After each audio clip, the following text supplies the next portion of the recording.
গ্রামারকে ভয় নয় জয় করতে হবে। তাহলে এই সিরিজের আজকে ডে 2। দেখো যদি এই রকমের কোশ্চেন যদি তোমার পরীক্ষাতে চলে আসে, মাধ্যমিকে এগুলো বিশেষ করে আসে 2 থেকে 3 নম্বর থাকে।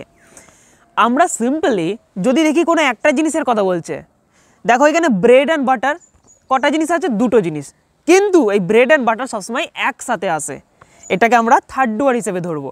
তাহলে এই একটা জিনিসের জন্য সিঙ্গুলার ভার্ব বসাবো, যেমন ইজ নাট হবে ইজ হবে।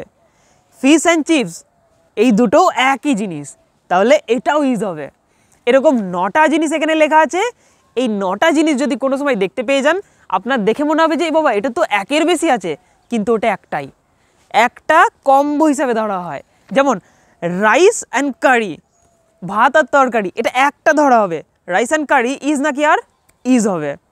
তারপরে টাইম অ্যান্ড টাইড, ওয়েট হবে নাকি ওয়েটস হবে, ওয়েটস হবে। আইডিয়া পেলে তাহলে সিঙ্গুলার ভার্ব বসবে। তো বাকি 4টে এক্সাম্পল আপনারা প্র্যাকটিস করে দেখান, কমেন্ট সেকশানে আমি উত্তর দিয়ে দেবো। বাই।